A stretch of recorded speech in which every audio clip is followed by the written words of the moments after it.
Good morning दोस्तों, आप सभी लोग कैसे हैं। आप सभी लोगों का आपकी अपनी ALA फैमिली में स्वागत है। तो हम पिछले सेशंस में हमने क्वेश्चंस डिस्कस किए थे जो CBSE ने बोर्ड्स में 2020 में जो क्वेश्चंस पूछे हैं, और आज डिस्कस करने वाले हम क्वेश्चंस जो 2019 और 80 में जो पिछले साल CBSE ने क्वेश्चंस को पूछे हैं।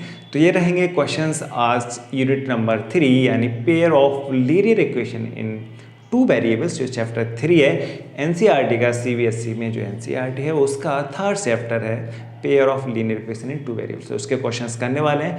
क्वेश्चंस आसान है, बस आपको थोड़ा सा क्या करना है, प्रैक्टिस अच्छे से करना है और क्वेश्चंस को सेल्फ ट्राई करना है। फिर देखिए रिजल्ट्स कितने ज़्यादा चेंज हो जाएंगे।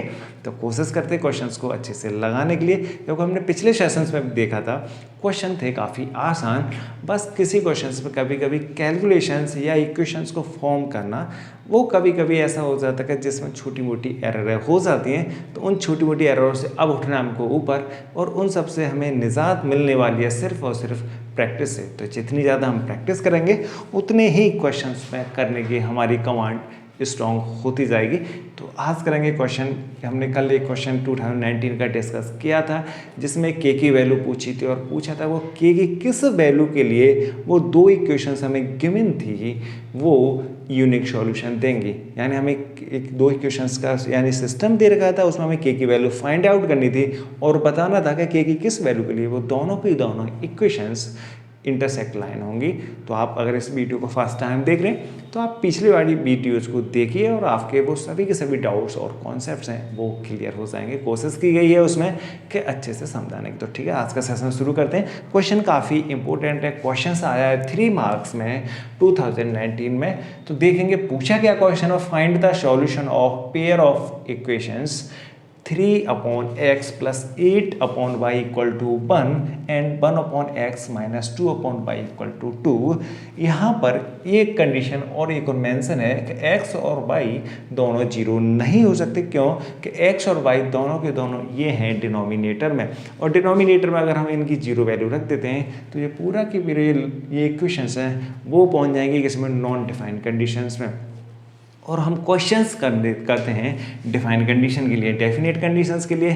तो अब इन दोनों इक्वेशंस को देखने के बाद हमारे माइंड में एक चीज़ तो आने लगी कि ये दोनों की दोनों इक्वेशंस हैं वो प्रॉपर लीनियर इक्वेशंस की फॉर्म में नहीं है। जो स्टैंडर्ड इक्वेशंस होती है उसकी फॉर्म में नहीं है। स्टैंडर्ड फॉर्म होती है हमारे पास a1x + b1y + c1 = 0, a2x + b2y + c2 = 0। ये हमारे पास जनरल फॉर्म होती हैं जब दो इक्वेशंस हमें फॉर्म करनी होती हैं pair of linear equations in two variables. अगर इन दोनों इक्वेशंस की कंपैरिजन करें, ये है जनरल फॉर्म और ये है गिवन फॉर्म, तो इसकी फॉर्म है वो इसकी तरह नहीं है। तो अब हमारे माइंड में एक ही थॉट्स आना चाहिए कि इसको डायरेक्ट कर तो नहीं सकते, तो इसमें कोई एक मेथड्स हमें लगाना होगा, और उस मेथड्स को हम कर चुके हैं पहले डिस्कस। 3 मेथड्स थे जो जनरल, 4 मेथड से हम इक्वेशंस को सॉल्व करते थे पेयर ऑफ लीनियर इक्वेशंस। एक था ग्राफिकली, सेकंड हमने सीखा सब्स्टिट्यूशन, फिर हमने सीखा एलिमिनेशंस और क्रॉस मल्टीप्लिकेशंस। यानी 3 मेथड्स, 4 मेथड से हमने इस यूनिट में 2 पेयर ऑफ लीनियर इक्वेशंस को हमने सॉल्व करना सीखा है। एक मेथड्स था जब हमें लीनियर इक्वेशंस यानी डायरेक्ट की डायरेक्ट जो भी दो इक्वेशंस होंगी वो हमें लीनियर फॉर्म में नहीं गिवन होंगी, तो हम एक नया टेक्निक यूज करते हैं जिसे बोलते हैं रिड्यूसेबल मेथड्स। रिड्यूसेबल मेथड्स करता है क्या कि हम एक उसमें से एप्रोप्रिएट एक कोई वेरिएबल्स जो हैं उनमें से उसे एज्यूम करके कोई एक वेरिएबल नया फॉर्म मानेंगे, फिर उनको इन फॉर्म में कन्वर्ट करेंगे और उसके बाद करेंगे उसका सॉल्यूशन। तो इनको करेंगे पहले रिड्यूसेबल इक्वेशन से सॉर्ट आउट, उनको बनाएंगे पहले इन दोनों इक्वेशंस की फॉर्म में, और उसके बाद करने वाले हैं इस क्वेश्चंस को। तो देखा होगा अच्छे दोस्तों, हम इसमें क्या मान लें, 1/x को मान लेते हैं p और 1/y को मान लेते हैं क्या, q। ये से हमें क्या हो जाएगा, पहले इसे मानने के लिए हम दोनों इक्वेशंस को जब अच्छे से देख रहे हैं ऑब्जर्व करने के बाद हमें पता चल रहा है कि इसमें 1/x, इसमें 1/y है, इसमें भी 1/x है और इसमें भी 1/y है। दोनों में हमारे पास 1/x कॉमन है और 1/y दोनों के दोनों में मिला, तो हमने दोनों के दोनों जो फॉर्म थी उनको हमने एक अलग वेरिएबल्स के फॉर्म में कन्वर्ट कर लिया और इनको कर देंगे इसमें क्या सब्स्टिट्यूट, या इनकी जगह रिप्लेस करेंगे तो 3 × x 1/x, तो ये क्या हो जाएगा 3p first equation plus 8q = -1, दूसरी इक्वेशन क्या हो जाएगी p - 2q इक्वल हो जाएगा 2। ये इक्वेशन होगी फर्स्ट और ये इक्वेशन होगी हमारे पास सेकंड। अब देखेंगे कि ये दोनों इक्वेशंस हैं दोस्तों, क्या ये इक्वेशंस ये लीनियर फॉर्म की जो जनरल फॉर्म होती है क्या उस फॉर्म में आ चुकी हैं? बिल्कुल आ चुकी हैं। ये दोनों की दोनों इक्वेशंस अब हमारे पास इन दोनों लीनियर इक्वेशंस की फॉर्म में अब हमारे पास चॉइस काफ़ी बढ़ चुकी है। चॉइस क्या है कि अब दोनों इक्वेशंस को हम किसी भी मेथड से सॉल्व कर सकते हैं। हमारे पास एल्जेब्रिक मेथड्स कौन कौन से मेथड्स हैं? सब्स्टिट्यूशन, एलिमिनेशंस और क्रॉस मल्टीप्लिकेशंस, किसी भी मेथड्स को इसमें पुटअप कर सकते हैं। अब देखेंगे कि कौन सा सबसे ज़्यादा सूटेबल है। अगर सब्स्टिट्यूट देखते हैं तो यहाँ से p की वैल्यू हम डायरेक्ट निकाल सकते हैं, इसमें पुटअप कर सकते हैं, या इसमें हम एलिमिनेशंस करते हैं तो p वाले टर्म में सबसे कम कोएफिशिएंट है तो इसमें 3 का मल्टीप्लाई करते हैं और उसके बाद इसके साइन चेंज करते हैं तो हमारे पास इक्वेशंस आ जाए। तो करते हैं इसे सब्स्टिट्यूशन से, तो फ्रॉम इक्वेशन सेकंड यहाँ से p की वैल्यू निकालेंगे तो p = हो जाएगा 2 + k 2q। ये क्वेश्चंस होगी थर्ड, और हम इस बात को बहुत अच्छे से सीख चुके हैं कि अगर जिस इक्वेशन से जिस वेरिएबल की हम वैल्यू निकालते हैं उसमें पुटअप नहीं करेंगे। p की वैल्यू हमने इक्वेशन 2 से निकाली है और इस p की वैल्यू को इक्वेशन 2 में पुटअप नहीं करेंगे, इसको पुटअप करेंगे इक्वेशन फर्स्ट में। तो put the value of p in equation किसमें फर्स्ट इक्वेशन से करने वाले हैं। पुट कीजिए पुट दोस्तों, p की वैल्यू पुटअप करेंगे 3 × p की वैल्यू टोटल आ जाएगी 2 + k 2q + k 8q equal हो जाएगा हमारे पास -1। 3 का इस ब्रैकेट्स के साथ कर देंगे क्या मल्टीप्लाई, ओपन कर देंगे तो 6 + k 6q + k 8q equal हो जाएंगे -k1। अब देखेंगे यहाँ से क्या कि q वाले टर्म्स को दोनों एक साथ ऐड कर लेते हैं तो कितने हो जाएंगे 14q = -1 और -k6। ये 6 थे LHS साइड, इनको ट्रांसपोज करके ले जाएंगे RHS साइड, तो ये थे इधर प्लस के और RHS साइड में जाके हो जाएंगे नेगेटिव के, तो कितना हो जाएगा 16। 8 और 6 ये हो जाएंगे बच्चों 16 नहीं होंगे, ये होंगे कितने 14। 8 और 6 होते हैं 14, 6 और 8, तो ये हो जाएंगे 14q = -k7 और q = -k7/14। 4 7 से कट जाएंगे कितना -k1/2। तो दोस्तों यहाँ से हमारे पास q की वैल्यू आ चुकी है। इस q की वैल्यू हम इक्वेशन थर्ड में पुटअप कर देते हैं। तो फ्रॉम इक्वेशन थर्ड को हम ऑब्जर्व करते हैं, देखेंगे तो p इक्वल क्या हो जाएगा 2 + 2। q की वैल्यू क्या है दोस्तों? q की वैल्यू हमारे पास -1/2, 2 से 2 कैंसिल आउट हो जाएंगे, p इक्वल टू हो जाएगा 2 - 1 और इक्वल हो जाएगा क्या 1। p की वैल्यू भी हमको दोस्तों मिल चुकी है, p की वैल्यू हो गई 1, q की वैल्यू हो गई -k1/2। अब हमें ये इक्वेशन p और q हमने तो सिर्फ एज्यूम किए थे, ये है एज्यूम वेरिएबल, हमने इनको एज्यूम किया है कि ना कि इनकी हमें आंसर निकालना है। ये एज्यूम किए तो अब इनको हटाएंगे भी, अब इनको चेंज करेंगे, दोबारा से हम x और y की वैल्यू निकालेंगे। तो p की वैल्यू आ गई हमारे पास 1 और p की वैल्यू है क्या 1/x। तो लास्ट के इन दोनों से हम कंपैरिजन करेंगे तो 1 = 1/x और x = दोस्तों क्या हो जाएगा 1। x का आंसर हमारे पास फाइनल आ चुका है। अब देखेंगे सिमिलर q = है हमारे पास -k1/2 और q को माना है हमने क्या 1/y। q है हमारे पास 1/y। जब इन पीछे के दोनों टर्म से हम जब y की वैल्यू निकालेंगे तो क्रॉस मल्टीप्लाई करेंगे तो क्या आएगा -ky = 2 और y = हो जाएगा -k2। हमारे पास x और y आंसर आ चुके हैं। अब एक बार देखते हैं, ये थे सॉल्यूशंस किसके, find the equations of a pair of a linear equations. यहाँ से ये कंडीशन भी फिक्स हो गई कि x और y जीरो नहीं हो सकते, तो यहाँ लेट इसमें कर ही नहीं सकते थे कंडीशन, x की वैल्यू 1 और y की वैल्यू -2। इन दोनों इक्वेशंस को, इन इक्वेशंस में हम चेक करके देखते हैं क्या हमारे पास ये दोनों आंसर सही हैं या नहीं। x की वैल्यू इसमें 1 पुटअप करेंगे तो कितना आ जाएगा, 3/1 प्लस 8 है तो 8/y की वैल्यू -2। LHS साइड हम वेरीफाई करके देखते हैं आंसर क्या, हमारे आंसर जो हमने इतनी मेहनत की है इसको काफ़ी अच्छे से कोशिश की। देखो एरर है बच्चों, बहुत अच्छे से समझना दोस्तों के, छोटी में कभी भी हमारे पास क्या है कि जल्दी फास्ट क्वेश्चन हमको पूरा आता है और कैलकुलेशंस कभी फास्ट होती है तो थोड़ा कभी कभी ओवर कॉन्फिडेंस में चीज़ें गलत हो जाती हैं, तो इस चीज़ का विशेष ध्यान रखना है कि जैसे अभी हमने यहाँ पर 6 + 8 16 लिख दिए थे, ये इतनी सिली एरर है कि हमें समझ में नहीं आएगा कि ये एरर कब होगी। ये हम बोल रहे हैं 14 लिख देते कभी कभी 16, तो ये बहुत एरर ऐसे हो जाते हैं। इन एररों का थोड़ा विशेष ध्यान रखना है। तो यहाँ से कितना हो जाएगा, 3 1 डिवाइड प्लस, इससे 2 से कैंसिल करेंगे 8 को और ये हैं 2 माइनस के, तो माइनस के क्या आएगा 4। जब इन दोनों को सॉल्व करेंगे तो कितना आ जाएगा -1, और हमारे पास भी ये -1 आ रहा है। बस हमारे दोनों आंसर x और y दोस्तों ये हैं एकदम सही, बस हमें इतना ही आंसर करना था। तो ये रिड्यूसिबल मेथड से x और y की वैल्यू पूछी है, तो क्वेश्चंस आसान है। ये क्वेश्चंस 2019 के पेपर में ये पूछा गया है, 3 मार्क्स का क्वेश्चंस। 2019 में एक ही पेपर होता था, बेसिक और स्टैंडर्ड 2 अलग अलग पेपर नहीं होते थे। ये 2020 से बेसिक और स्टैंडर्ड मैथमेटिक्स अलग अलग कर दिए गए। पर अगर आप अच्छे से उन क्वेश्चंस पेपर्स को अगर देखेंगे, अगर आपके दोस्तों से आपने अगर वो क्वेश्चंस पेपर ले लिए हैं 2020 के, तो आप देखना उनमें बेसिक और स्टैंडर्ड में बहुत ज़्यादा अंतर नहीं है। क्वेश्चंस ऑलमोस्ट सेम आते हैं क्योंकि सबका बेसिक एक ही है, तो बस क्या है कि कॉन्सेप्ट एक ही है, तो इतना हार्ड लगेंगे नहीं। जिस बच्चे ने अगर बेसिक मैथ्स किया और बेसिक को भी अच्छे से पढ़ा है तो उसके लिए कोई इतनी बड़ी बात नहीं है कि उसको स्टैंडर्ड मैथ भी कोई ज़्यादा हार्ड होगा।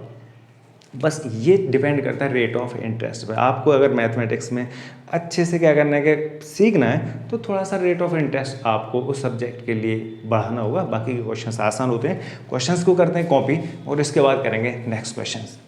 तो दोस्तों इससे जल्दी कॉपी कर लीजिए, नेक्स्ट क्वेश्चंस करेंगे। तो ये है क्वेश्चन 3 जिसको हमने ब्लैक बोर्ड पर लिख दिया है। क्वेश्चन समझेंगे अच्छे से। तो इस क्वेश्चंस को थोड़ा हम एक उस चीज़ के लिए बताते हैं कि ये क्वेश्चंस दोस्तों 2019 में भी आया है और यही क्वेश्चन सेम रिपीट किया था 2018, यानी 18 में सेम क्वेश्चंस यही आया और 19 में डिक्टू बिल्कुल सेम का सेम क्वेश्चंस 3 मार्क्स में रिपीट हुआ है। तो अभी कभी क्या है कि इसमें ऐसे इस तरीके का क्वेश्चंस आप मान ही लीजिए कि 95% डिटेल्स रहता ही रहता है कि इस तरीके का क्वेश्चंस बोर्ड में आए। सिर्फ और सिर्फ चेंजेस क्या रहेंगी उनकी वैल्यूज़ में। जब लास्ट टाइम पे जब बोर्ड्स के एग्जाम होंगे उस समय से पहले और उससे पहले कोशिश करते हैं दिसंबर के बाद ही सभी के सभी जो क्वेश्चंस हैं पिछले ईयर्स के जितने भी सैम्पल्स पेपर्स हैं वो सवाल के या फिर मॉडर्न एबीसी के आते हैं, हमारे पास बहुत सारे आते हैं। आपके टुगेदर विद के एवरग्रीन के आएंगे, ठीक है, ओशवाल के आएंगे। तो बहुत सारे ऐसे सैम्पल्स पेपर रहेंगे, आप उनको जब सॉल्व करेंगे तो देखेंगे कि उसमें क्वेश्चंस तो इस तरीके के क्वेश्चंस की उसमें फ्रीक्वेंसी बहुत ज़्यादा रहती है। एक प्रेडिक्शनेबल रहती है कि आर्टिफिशियल इंटेलिजेंसी के हिसाब से देखते हैं कि हाँ ये क्वेश्चंस की प्रोबेबिलिटी इस तरीके के क्वेश्चंस की बहुत ज़्यादा होती है। तो अच्छे से समझेंगे इस क्वेश्चंस को, देखेंगे क्वेश्चंस। तो पहले इसके बारे में थोड़ा आइडिया ले लेते हैं। ये रिलेटेड किससे है, वोट से रिलेटेड है, स्टीम का क्वेश्चन है। तो एक बार थोड़ा सा आइडिया ले लेते हैं। अगर दोस्तों अगर ये हम मान लेते हैं एक रिवर और इसके अंदर जो वाटर का फ्लो है, तो ये वाटर का फ्लो इसमें है मान लीजिए 22 km/h। थोड़ा ध्यान से समझेंगे। और देखो इसमें बोट, अगर मान लीजिए इसके अंदर बोट है तो बोट के पास चॉइस है इस पर मूवमेंट करने के लिए, तो वो दोनों साइड में मूवमेंट कर सकती है। यानी इसके अगर सेम डायरेक्शन में जो फ्लो है तो सेम डायरेक्शन किसका, जो स्ट्रीम है, तो फ्लो ऑफ स्टीम, ठीक है। तो फ्लो ऑफ स्टीम, जो स्टीम है उसका फ्लो कितना है, यानी जो हमारे पास का वाटर फ्लो, जो वाटर का फ्लो हो रहा है वो इस डायरेक्शन में हो रहा है। यानी ये सेम डायरेक्शन क्यों होगा कि वाटर के फ्लो के साथ है इस बोट की स्पीड, वो बोट का मूवमेंट अगर इधर साइड में होगा तो ये क्या हो जाएगा, अपोजिट डायरेक्शन। ये क्या सा होगा, अपोजिट डायरेक्शन, ये अपोजिट डायरेक्शन होगी। अब ध्यान से समझना है कि इस बोट का मूवमेंट अपोजिट डायरेक्शन को ही हम बोलते हैं अप स्ट्रीम। ये क्या कहलाता है, अप स्ट्रीम। यानी बोट का वाटर फ्लो के अपोजिट डायरेक्शन में मूवमेंट करना ये कहलाता है अपस्ट्रीम। बोट का वाटर डायरेक्शन की डायरेक्शन में मूवमेंट करना ये कहलाता है क्या, डाउन स्ट्रीम। तो ये क्या हो जाएगा, डाउन स्ट्रीम। अब इसके पास क्वेश्चन से समझना है, इससे लिंक करना है। अब देखो बोट, अगर बोट की स्पीड हमने मान ली है कितना, x किलोमीटर, कितना x किलोमीटर पर आवर। ध्यान से समझना दोस्तों यहाँ से। अब देखेंगे क्वेश्चंस, एक अगर प्रैक्टिकली हम अपने ऊपर भी देखते हैं कि अगर हम रास्ते में कहीं चल रहे हैं और हवा चल रही है, एयर चल रही है, अगर एयर की डायरेक्शन में अगर हम जा रहे हो, पीछे से हवा आ रही है, तो हमारी स्पीड है क्या हो जाती है कि बढ़ जाती है, क्योंकि एयर का जो फोर्स लगेगा तो उसकी वजह से हमारी जो स्पीड होगी, नॉर्मल जो वॉकिंग स्पीड होगी उसमें इंप्रूवमेंट आ जाएगा। अगर एयर का जो फ्लो है हमारी अपोजिट डायरेक्शन से है तो उसका जो फोर्स लगने की वजह से हमारी जो स्पीड होगी, नॉर्मल स्पीड जो पहले हम चल रहे हैं नॉर्मल स्पीड, उससे हमारी स्पीड क्या हो जाएगी, डाउन हो जाएगी, डिक्रीज हो जाएगी। सेम कैसे ऐसा है, अप स्ट्रीम में इसकी स्पीड जो बोट की होगी वो डाउन हो जाएगी, डाउन स्ट्रीम में इसकी बोट की स्पीड है वो इंक्रीज हो जाएगी, और ये डिपेंड करेगी इस वाटर के फ्लो की स्पीड पर। देखो up stream speed, up stream speed किसकी, बोट की, up stream speed of boat. तो जो बोट की अप स्ट्रीम स्पीड कितनी हो जाएगी, x माइनस वाई, क्या हो जाएगी, x minus y kilometre per hour. ध्यान से समझना, क्यों कि x, अब देखो क्वेश्चन इसमें ये है कि हमेशा ऐसे क्वेश्चन में हम बोट की स्पीड हमेशा फ्लो की स्पीड से ज़्यादा मानेंगे। अगर फ्लो की ये बोट की स्पीड इसके स्पीड से ज़्यादा होगी तभी इसमें ये अपोजिट डायरेक्शन में मूवमेंट कर पाएगी, अदरवाइज नहीं।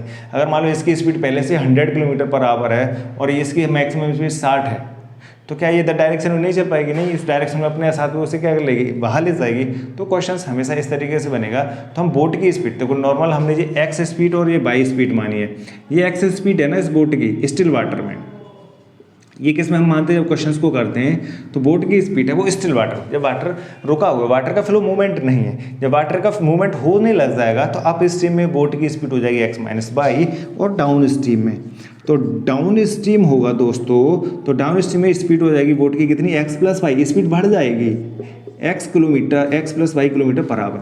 अगर मान लीजिए इस बोट की स्पीड 20 है और इसकी स्पीड 5 है, वाटर की फ्लो की स्पीड 5 है, अब अप स्ट्रीम में जाएगी तो बोट की स्पीड 15 हो जाएगी, 20 माइनस के 5 तो 15, अगर डाउन स्ट्रीम में चलना है तो 20 प्लस के 5 तो 25। ये चेंजेस आएंगे जब बोट का फ्लो डायरेक्शन होगा वाटर के या फिर वाटर के अपोजिट डायरेक्शन में मूवमेंट होगा, तो उस केसेस में क्वेश्चंस को जस्ट ऐसे ही समझना है इसमें।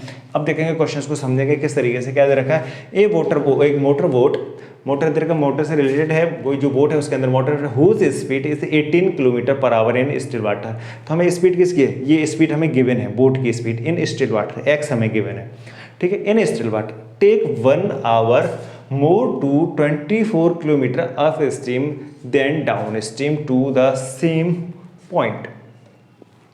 अब देखेंगे, ध्यान से समझेंगे, अगर मान लो ये एक पॉइंट ए है, एक पॉइंट बी है, इन दोनों पॉइंटों के बीच में जो डिस्टेंस है वो है 24 किलोमीटर। कितना, 24 किलोमीटर डिस्टेंस। वाटर का फ्लो अगर हम इस डायरेक्शन में बोलते हैं, अगर ये वाटर फ्लो इस डायरेक्शन में है तो इसकी स्पीड कितनी होगी भाई, बोट की स्पीड देखेंगे, अगर बोट है तो बोट इधर भी चल सकता है, बोट इस डायरेक्शन में चलेगा, अगर बोट इस डायरेक्शन में गया।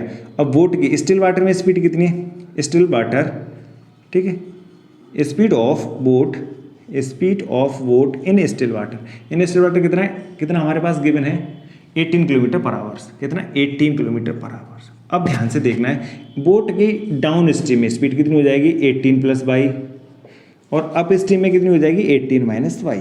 बस इतनी, इस चीज़ को बहुत अच्छे से समझने की कोशिश करना है। तो ये हो जाएंगे किलोमीटर पर आवर, यानी इस बोट का वाटर के साथ फ्लो के साथ चलना 18 प्लस वाई, इस वाटर का अपोजिट डायरेक्शन में चलना 18 माइनस वाई।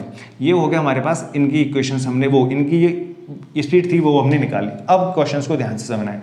अब ए पॉइंट से बी पॉइंट तक जाने में 24 किलोमीटर है, उसने मान लीजिए टी आवर लिए, इसका टाइम है मान लो boat travel A to B taking time,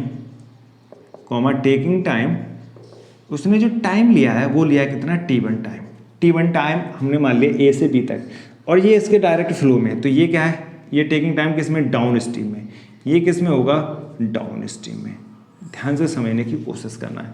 second point, boat, ठीक है, बोट जो ट्रेवल करेगा B to A, B2A, B2A ये वाला होगा तो ये डाउन स्ट्रीम कंडीशन है, और ये कौन सी कंडीशन है, ये अप स्ट्रीम कंडीशन है। ये कौन सी कंडीशन है, अप स्ट्रीम, अपोजिट डायरेक्शन की स्पीड अप स्ट्रीम। तो इसमें टाइम टेकिंग टाइम कितना होगा, टाइम टेकिन, तो जो टाइम टेकिन होगा दोस्तों वो कितना होगा, T2, हमने मान लिया T2। ये किसमें, अप स्ट्रीम में टाइम टेकिन, तो अप स्ट्रीम। अब क्वेश्चंस को देखेंगे, क्वेश्चन में हमें क्या दे रखा है कि जो बोट है डाउन स्ट्रीम में जितना टाइम लेगी वो कम टाइम लेगी क्योंकि स्पीड ज़्यादा होगी, तो अप स्ट्रीम में जो टाइम लेगी वो ऑब्वियसली बात है ज़्यादा लेगी क्योंकि उसकी स्पीड कम होगी, तो 1 घंटा ज़्यादा लेती है।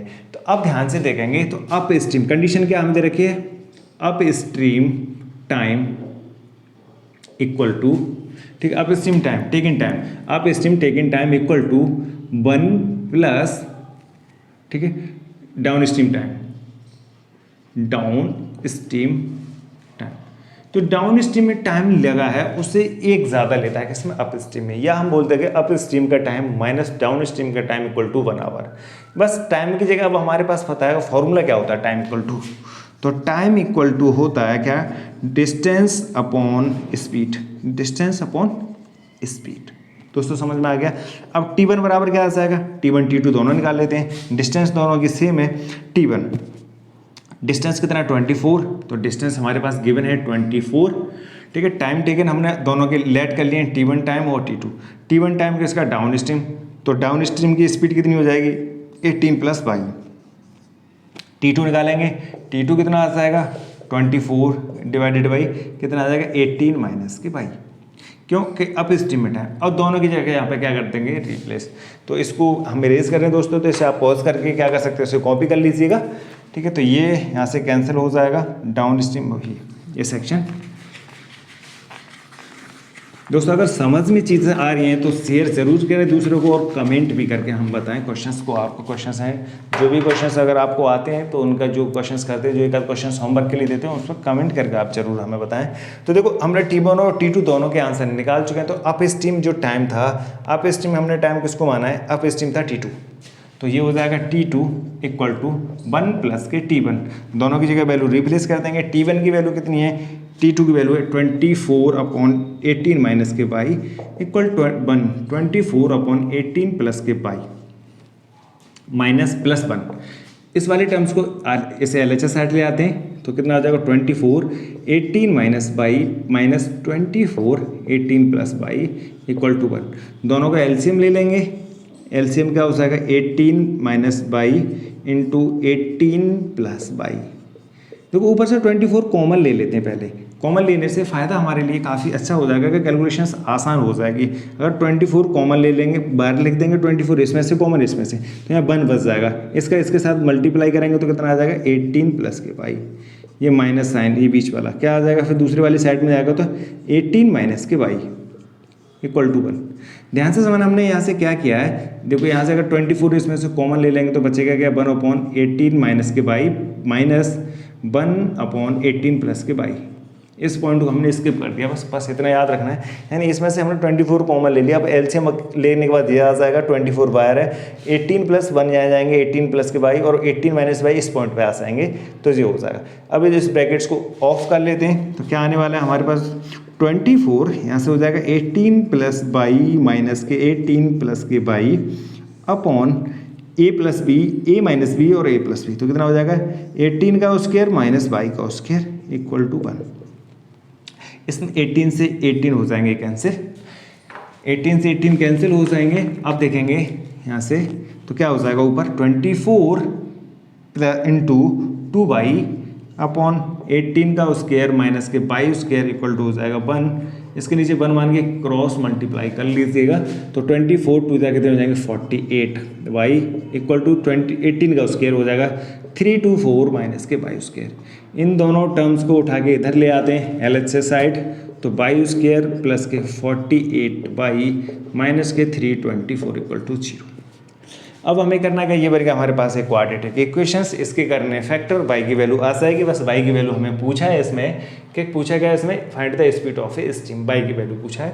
अब देखेंगे यहाँ से फैक्टर, एक्चुअल में ये 18 थे, 18 का स्क्वायर था। अगर हम 18 का स्क्वायर के फैक्टर करें तो 18 इंटू 18 ये फैक्टर होते हैं 18 के, हमें माइनस करके 48 लाने, तो 18 के फैक्टर कितने होते हैं 2 into 3 into 3 into 2 into 3 into 3। मैंने इस 18 को अलग लिख दिया, इस 18 को अलग लिख दिया। ये इनके फैक्टर आ गए। अब इन फैक्टरों में से हमें दो पेयर बनाने, यानी एक पेयर बनाना है ऐसा कि उन दोनों पेयर में से बड़े नंबर में से, लार्जर नंबर में से स्मॉल नंबर को माइनस करें तो 48 आ जाए। ठीक है, तो इसमें देखेंगे अगर ये कितना हो जाएगा 9, 9 टू जा 18, 18 टू जा 36, तो ये हो जाएंगे 36, 3 जा तो काफ़ी हो जाएंगे, तो इसमें से नहीं। तो ये कितना हो गया 9, और 9 3 जा 27, 27 इंटू 2 तो कितने हो जाएंगे 54, और 3 और 2 बच जाएंगे तो कितने हो जाएगा 6। तो अगर हम इसे देखें तो हमारे पास पेयर कितने आ गए 27 इंटू 6, वो 54 इंटू 6 कितने आ गए हमारे पास पेयर। अगर हम इसको यानी वो इस वाले नंबर्स को हम किस तरीके से लिख सकते हैं 54 इंटू 6, 3 2 4 को। इसके अब 56 में से 6 जाएंगे तो हमारे पास क्या बचेगा 48, क्या रिमाइंडिंग रह जाएंगे 48। तो दोस्तों इसे देखेंगे 48, इसके फैक्टर कर लेते हैं तो क्या आ जाएगा बाई स्क्वायर प्लस के 54 माइनस के 6 इंटू बाई माइनस के 324 इक्वल टू 0। यहाँ से आ जाएगा बाई स्क्वायर प्लस के 54 बाई माइनस के 6 बाई माइनस के 324 इक्वल टू 0। बाई कॉमन ले लेते फर्स्ट ब्रैकेट इस पेयर में से, हमने पेयर बना लिया क्योंकि ये मिडिल टर्म स्प्लिटिंग मेथड से हम इस क्वेश्चन को अब कर रहे हैं यहाँ से, क्योंकि ये क्या पॉलिनोमियल हो गया, क्वाड्रेटिक पॉलिनोमियल जिसका हम फैक्टर कर रहे हैं। एक्चुअली यहाँ क्वाड्रेटिक इक्वेशन है ये, जो नेक्स्ट हमारे पास यूनिट होगी। तो x प्लस 54 माइनस 6 कॉमन ले लेंगे तो बाई प्लस के 54 इक्वल टू क्या हो जाएगा 0। दोनों ब्रैकेट में से बाई प्लस के 54 हमें मिल जाएगा कॉमन, सेकंड ब्रैकेट्स में बचेंगे बाई माइनस के 6 इक्वल टू 0। बाई की वैल्यू एक आ जाएगी हमारे पास माइनस के 54 और एक वैल्यू हो जाएगी 6। जब हम दोनों को पर्टिकुलरली 0 के इक्वल कर देंगे तो ये आंसर्स आ जाएंगे। अब y इक्वल आ गया हमारे पास 6, अब माइनस के 54, तो माइनस में स्पीड होगी नहीं इतनी, माइनस के 54 हो नहीं सकती, तो 6। तो हमारे पास जो स्पीड है किसकी स्टीम की वो कितनी हो जाएगी 6 किलोमीटर पर आवर। और हम इससे यहाँ से ये देख सकते थे, इसे आउट कर सकते थे, क्यों कि हमेशा याद रखना कि ये नेगेटिव है। अब इसमें ये वैल्यू दोनों है तो कम, पर नेगेटिव में स्पीड होती नहीं है। 6 हमारे पास जो इस बोट की स्पीड है वो 18, तो इससे कम आने वाली है 6। अब इसको आंसर को क्रॉस चेक कर लेते हैं, स्पीड ऑफ स्टीम हो जाएगी 6। क्या हमारे आंसर सही है कि नहीं। पहले केसेस में, दोनों केसेस में हमारे पास क्या दे रखा है, अगर स्पीड, अब देखेंगे स्पीड 6 आ रहा है तो दोनों का टाइम देखना है क्या 1 आवर का टाइम में डिफरेंस आ रहा है कि नहीं, उस करने में। अगर देखें अप स्टीम टाइम कितना है, यहाँ से देखेंगे अप स्टीम टाइम हमने क्या माना है, अप स्टीम टाइम है T2 में अगर 6 बाई की वैल्यू 6 रख देंगे, 6 रखेंगे इसमें तो 24 18 माइनस के 6 तो कितना आ जाएगा 24/12, तो कितना 2 आवर। तो अगर उसे अप स्टीम लेने में कितना टाइम लगेगा 2 घंटे। अगर इसमें 6 प्लस कर देंगे तो 24/24 1 आवर, यानी डाउन स्ट्रीम चलने में, वाटर के साथ फ्लो के साथ चलने में उसे 1 घंटा लगेगा, और वाटर के अपोजिट डायरेक्शन चलने में उस बोट को 2 आवर्स लगेंगे। तो दोनों का गैप है वो कितने का आ गया 1 आवर्स का आ गया। तो हमारा जो क्वेश्चन है वो सही है। क्वेश्चन को थोड़ा अच्छे से समझना, अलग अलग पैटर्न है, कभी ऐसा नहीं कि दिक्कत है। ये क्वाड्रेटिक क्वेश्चन से भी है, हमने एक्चुअल में हुआ क्या है ये पूरा अगर इसमें स्टिल वाटर की स्पीड न देते तो हमें एक और वेरिएबल मानना पड़ता बाई एक्स, तो एक्स और बाई के टर्मों में करते, तो इस तरीके से दो इक्वेशंस बन जाती हैं। तो कभी कभी क्वेश्चंस इस तरीके के होते हैं, 4 और third pair of linear equation और क्वाड्रेटिक इक्वेशन, उनमें दोनों में कुछ क्वेश्चंस ऐसे लगते हैं कि दोनों एक जैसे एक ही मेथड से हो सकते हैं, कि 2 इक्वेशंस मान के भी 2 वेरिएबल मान के भी कर सकते हैं और सिंगल वेरिएबल भी मान के उन्हें हम कर सकते हैं। तो पूरा का पूरा क्वेश्चन सिंगल वेरिएबल में कन्वर्ट हो गया। तो ठीक है दोस्तों, इसका नेक्स्ट क्वेश्चन करेंगे। तो ये क्वेश्चन, ये सेम डिक्टू क्वेश्चन 2018 में भी आया है, 3 मार्क्स में क्वेश्चन है। नेक्स्ट क्वेश्चन करेंगे, कॉपी कर लीजिए इसे।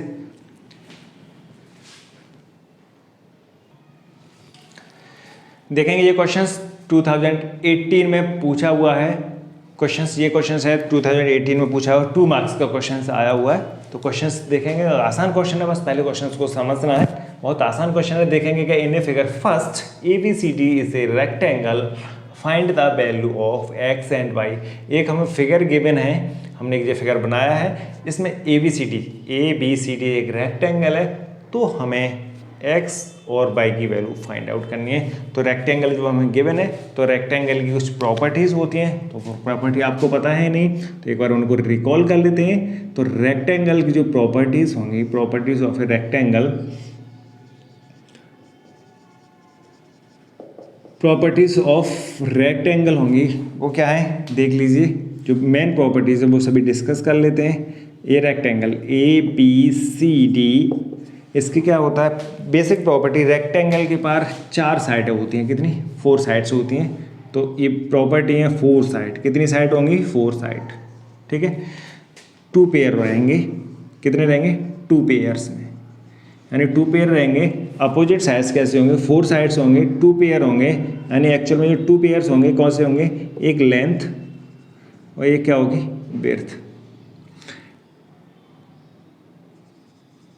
ठीक है। लेंथ और ब्रीथ होगी, लेंथ और ब्रीथ यानी ए बी और सी डी। जो इसमें लॉन्गर साइड होती है उसे हम लेंथ बोलते हैं, जो शॉर्टर साइड होती है उसे ब्रीथ बोलते हैं। 4 साइड होते हैं। ये 2D फिगर है, कैसी फिगर है 2D फिगर, यानी 2 डायमेंशन है।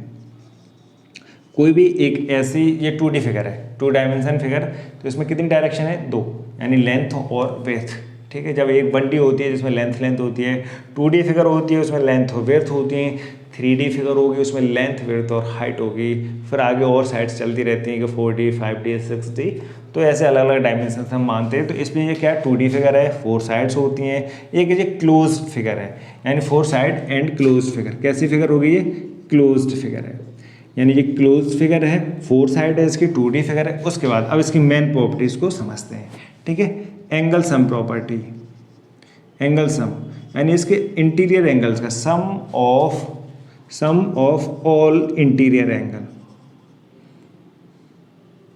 All interior angle, interior angles का सम है वो कितना होगा 360। अब इसमें भी ऑल इंटीरियर एंगल्स रहेंगे, तो ऑल इसमें ऑल इंटीरियर एंगल्स देखो, तो ऑल एंगल कैसे होते हैं इक्वल होते हैं। ऑल एंगल्स कैसे होंगे इक्वल, और इक्वल रहेंगे तो 3 चारों के चारों इक्वल हो जाएंगे। तो 4 अगर एक एंगल को हमने x मान लिया तो 4x इक्वल टू 360, तो एक एंगल की वैल्यू कितनी हो जाएगी 90 डिग्री हो जाएगी। तो इसकी चारों के चारों जो एंगल्स हैं वो 4 के 4 एंगल्स कैसे होंगे 90 डिग्री के। तो ये रेक्टेंगल फिगर की प्रॉपर्टी। अब सेकेंड बात, अपोजिट साइड्स कैसी होंगी पैरेलल होंगी। अपोजिट साइड्स कैसे होंगे पैरेलल होंगे और ठीक है इक्वल है। पेयर में हमने यहाँ से बोला कि लेंथ और विड्थ यानी अपोजिट दे रखे हैं, तो 4 साइड्स होंगे, 2 पेयर में रहेंगे, लेंथ और विड्थ होंगे, ठीक है। तो 2 लेंथ होंगी 2 विड्थ होंगी, तो दोनों की दोनों लेंथ इक्वल होंगी, यानी opposite sides parallel and equal. कैसे होंगी अपोजिट साइड्स पैरेलल होंगे और इक्वल होंगे, यानी ए बी पैरेलल होगा C D and A B बराबर होगा सी डी, ठीक है। सिमिलर उसी तरीके से ए डी पैरेलल होगा बी सी के और ए डी इक्वल होगा बी सी के, यानी ये साइड इसके पैरेलल भी है इक्वल, ये साइड इक्वल है और पैरेलल भी हैं, इसके ऑल एंगल्स इक्वल हैं। उसके बाद और हम प्रॉपर्टी बोल सकते हैं कि इसके इंटीरियर एंगल्स हैं, यानी जो इंटीरियर ऑल इंटीरियर एंगल, यानी कि 2 पैरेलल के, अब जैसे होता है कि 2 पैरेलल लाइन का अगर हमें कोई ट्रांसवर्सल लाइन कट करती है तो ये दोनों एंगल इंटीरियर एंगल कहते हैं। इंटीरियर एंगल है 2 पैरेलल लाइन, तो 2 पैरेलल लाइन की इंटीरियर एंगल्स का सम भी 180 होता है किसी भी 2 पैरेलल लाइन से। तो इन दोनों पैरेलल लाइन मानोगे तो इन दोनों के एंगल सम 180 इनका बनेगा। अगर इन दोनों को, जब हमने किसको माना इस और इस लाइन को पैरेलल माना, ए बी और सी डी को पैरेलल मानेंगे तो ए डी इसका ट्रांसवर्सल लाइन का काम करेगी। अगर हमने ए डी और बी सी को पैरेलल माना है तो ए बी ट्रांसवर्सल का काम करेगी। तो ये इसके लिए जैसे इस तरीके से हमने ये पैरेलल मानी तो ये ट्रांसवर्सल का काम, तो इन दोनों का सम 180 होता है। तो ये प्रॉपर्टी बहुत सारी हम लिख सकते हैं। और उसके बाद मेन प्रॉपर्टी वही कर देखेंगे। ये मेन प्रॉपर्टी है, ऑल एंगल्स इक्वल होते हैं, ठीक है। चारों के चारों एंगल्स इक्वल रहेंगे, इनकी वैल्यू कितनी होगी 90 की, ठीक है। Each angle is 90, opposite sides parallel होंगी और इक्वल होंगी। उसके बाद ये डायगोनल्स बहुत अच्छे से समझना है क्या है डायगोनल्स। डायगोनल कैसे होंगे, डायगोनल इक्वल होंगे। कैसे होते हैं इसके डायगोनल इक्वल होते हैं एंड बाइसेक्ट करते हैं। बहुत अच्छे से समझना क्या करेंगे, बाइसेक्ट करते हैं, बाइसेक्ट ईच अदर, यानी ये दोनों के दोनों इसके डायगोनल हैं वो इक्वल भी हैं साइड्स में, लेंथ इक्वल है, ए बी बराबर ए सी, यानी जिस पॉइंट पे इंटरसेक्ट करेंगे तो उसके बाद भी, यानी ये 2 प्रॉपर्टी हैं बहुत अच्छे से। डायगोनल ए सी बराबर होगा क्या बी डी। अब इसमें ध्यान से देखना है कि आप ये बाइसेक्ट करेंगे तो ए ओ बराबर ओ सी होगा इसके अंदर, यानी ए ओ इक्वल होगा ओ सी। सिमिलर ऐसे ही ओ बी बराबर होगा ओ डी। तो ये मेन प्रॉपर्टी है इसकी, यानी इसके दोनों के दोनों डायगोनल साइज में होंगे इक्वल एंड करेंगे आपस में एक दूसरे को बाइसेक्ट। तो ये इसकी बेसिक्स प्रॉपर्टी है। बाकी के एक्सटीरियर एंगल बना सकते हैं कि सभी के सभी एक्सटीरियर एंगलों का सम 360 होता है। फिर अलग अलग प्रॉपर्टी इसमें हम मेंशन कर सकते हैं, ठीक है। अब इसमें इसी प्रॉपर्टी को एक प्रॉपर्टी हमें इसमें से इसमें उठानी है और बस जस्ट वैल्यू पुटअप कर देनी और आंसर हमारे पास सामने होगा। क्वेश्चन काफ़ी बड़ा नहीं है इतना, तो देखेंगे कौन सी प्रॉपर्टी हमें एकदम सीधी से मिल जाएगी, कौन सी, अपोजिट साइड्स पैरेलल और इक्वल, यानी अपोजिट, ये साइड इसके इक्वल है, ये साइड इसके इक्वल है, तो हम प्रॉपर्टी यूज़ करेंगे रेक्टेंगल की। बस क्वेश्चंस को, ये रेक्टेंगल वर्ड ने क्वेश्चंस को काफ़ी आसान कर दिया। अब यहाँ से क्या देखेंगे, ठीक है, बी सी इक्वल हो जाएगा क्या, 80, यानी opposite sides equal and parallel, और क्या हो जाएगा, ए बी इक्वल हो जाएगा क्या, सी डी। अब यहाँ से देखेंगे बी सी की वैल्यू कितना है, एक्स माइनस बाई इक्वल क्या हो जाएगा, 80 14, इक्वेशन फर्स्ट।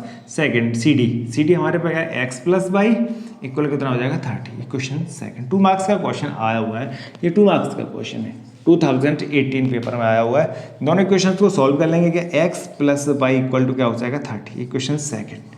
अब हमारे पास बहुत आसान है, जब 2 इक्वेशंस आपको गिवन है तो first equation second equation pair of linear equations, इसमें substitution, elimination, cross multiplication, graphically कोई भी मेथड आप इसमें पुट अप कर सकते हैं, आप फ्री हैं। पर सबसे अच्छा मेथड कौन सा दिख रहा है, अगर ऑन स्पॉट देखेंगे ये प्लस का है, ये माइनस का है, दोनों का कोएफिशिएंट 1 है, एलिमिनेशन मेथड्स लगाइए सबसे आसान, तो इसमें हम यूज़ करेंगे एलिमिनेशन मेथड। तो क्या कर लेंगे, ऐड, दोनों इक्वेशंस को ऐड कर ले रहे हैं, तो बाई वाले टर्म्स कैंसिल, तो 2x इक्वल टू कितना आएगा, 30 प्लस के 14 तो हो जाएंगे 44, तो x इक्वल टू हो जाएगा 44 डिवाइडेड बाई 2, कैंसिल करने के बाद हो जाएगा 22, ठीक है। ये सेंटीमीटर में गिवन है तो 22 सेंटीमीटर, x की वैल्यू आ चुकी है हमारे पास कितना, 22 सेंटीमीटर।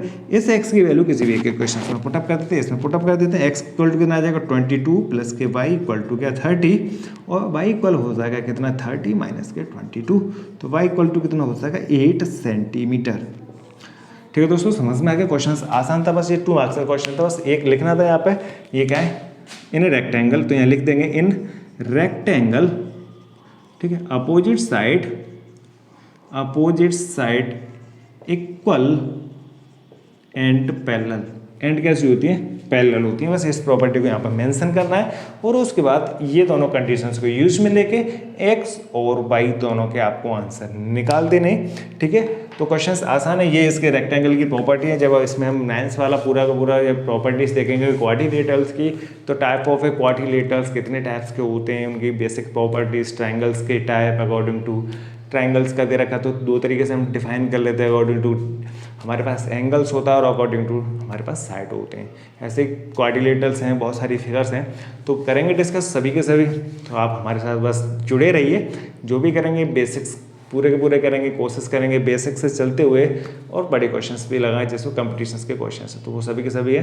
तो इसके बाद अभी करेंगे और भी बहुत सारे क्वेश्चंस, तो आज के सेशंस में आज इतना ही, तो अगले सेशंस में करेंगे बहुत सारे क्वेश्चंस इंपॉर्टेंट, यानी एनसीईआरटी एग्जाम्पलर के क्वेश्चंस करेंगे, और ऐसे प्रीवियस ईयर्स में 1-2 ईयर्स के और हैं, उनको भी इन्वॉल्वमेंट करेंगे।